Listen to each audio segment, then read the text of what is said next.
हे एकीकडे सगळं सत्ता स्थापनेचं राजकारण होत असताना, सोहळे होत असताना, विविध अस्मानी संकटांची दोन हात करत बळीराजा मात्र शेतात राबतोय. शेतात डोलणारं पीक त्याला समाधान देतं. केलेल्या कष्टाचा योग्य मोबदला मिळावा अशी आशा त्याला असते.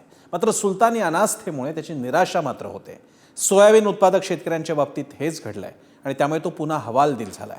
काय आहे ते अस्मानी संकट आणि काय परिस्थिती आहे त्याची, पाहूया त्या रिपोर्टमधून. त्यांच्या एवढ्या जाच काठीत की ज्या इंग्रजाच्या काळातही कदाचित नसाव्यात, की सोयाबीनचा ओलावा एवढा असला पाहिजे, सोयाबीनचा असं असलं पाहिजे. केंद्र सरकारने त्याचं पत्र राज्य सचिवांना दिलेलं आहे, मात्र इथल्या या केंद्रांना ते खाली देण्यात आलेलं नाही. जर ते पत्र दिलं तर 15% मॉइश्चरची सोयाबीन घेतली जाऊ शकते. बीडच्या सोयाबीन शेतकऱ्यांची ही खंत. 15% मॉइश्चर असलेलं सोयाबीन स्वीकारण्याचा नियम निवडणुकांच्या तोंडावर सरकारनं काढलाय, पण शेतकऱ्याला त्याचा कोणताही फायदा होत नाहीये. सरकारी कामात होणाऱ्या दिरंगाईचा अनुभव शेतकऱ्यांना इथंही येतोय.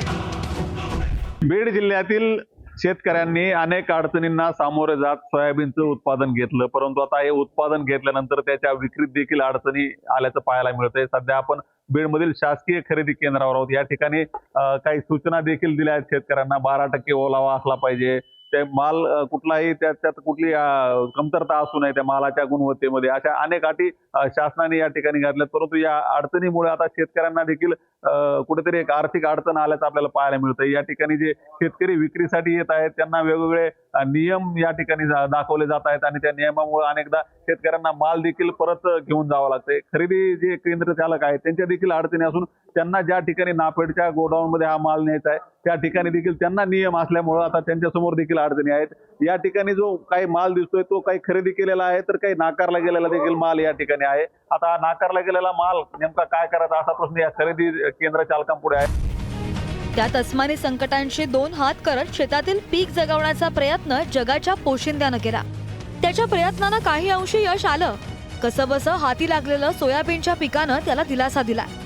केलेली गुंतवणूक, दिवस रात्र गाळलेल्या घामाचा मोबदला मिळेल या आशेनं त्याने ते विक्रीसाठी आणलं. मात्र अटी नियमांच्या चक्रव्यूहात त्याला पुन्हा हात टेकावे लागतात. नोंदणीपासूनच अडचणी सुरू होतात. नोंदणी केल्यानंतर जर 1.5-2 महिने आमचा नंबरच येत नसेल तर शेतकऱ्यांनी कसं करायचं हा प्रश्न आहे. त्यांच्या एवढ्या जाच काठीत की ज्या इंग्रजाच्या काळातही कदाचित नसाव्यात, की सोयाबीनचा ओलावा एवढा असला पाहिजे, सोयाबीनचा असं असलं पाहिजे. आता सर वातावरण योगायोगानं 2 दिवसापासून अतिशय थंड वातावरण दैवार पडणं हे भाग आहेत. इथं लवकर आणायची म्हणून शेतकरी रात्रीपासून रात्रभर ते भरून ठेवतोय आणि त्यात जर मॉइश्चर समजा वाढलं तर लगेच इथं रिजेक्ट केलं जातंय. हे येण्या जाण्याचं भाडं आमच्या भुर्दंड आमच्या शेतकऱ्यांना सहन करावं लागतंय. मागील वर्षीच्या दुष्काळ आणि अतिवृष्टीसारख्या अस्मानी संकटांनी महाराष्ट्रातल्या शेतकऱ्यांच्या तोंडाचा घासच हिरावून घेतला. त्यामुळे 2 वेळ चूल कशी पेटणार, वर्षभराचं आर्थिक गणित कसं जुळणार असे प्रश्न त्याला सतावत होते. अस्मानी संकटाच्या फेऱ्यांमधून पिकवलेलं सोयाबीन शेतकऱ्यांनी विक्रीसाठी आणलं. केंद्र सरकारनं 12% ऐवजी 15% मॉइश्चर असलेलं सोयाबीन खरेदीचे आदेश दिले. पण प्रत्यक्षात केंद्रानं दिलेल्या 15% सुटीची अंमलबजावणी होत नसल्याचं पाहून शेतकरी हताश झाले. आमच्याकडे एकूण घेण्याचे प्रमाण आहे त्याचं ते वाढवलं पाहिजे. खरं तर याच्यामधलं मॉइश्चरच्या प्रमाणाचं 15%चा नियम लागू झालेला आहे. केंद्र सरकारने त्याचं पत्र राज्य सचिवांना दिलेलं आहे, मात्र इथल्या या केंद्रांना ते खाली देण्यात आलेलं नाही.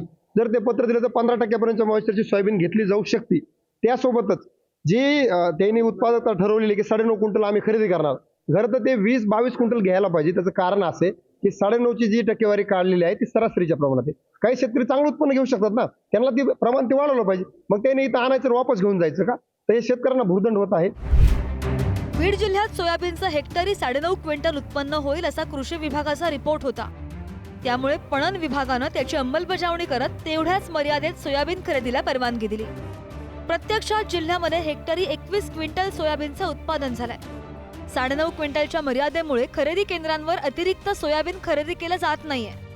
त्यामुळे शेतकऱ्यांना या सोयाबीनची व्यापाऱ्यांना मिळेल त्या भावाला विक्री करावी लागते.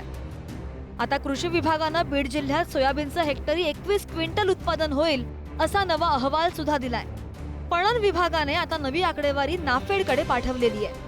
मात्र त्यांची मंजुरी येईपर्यंत शेतकऱ्यांचं सोयाबीन व्यापाऱ्यांना विकलंही गेलं असेल. एकूणच काय, तर सोयाबीनला अगोदरच भाव नाहीये.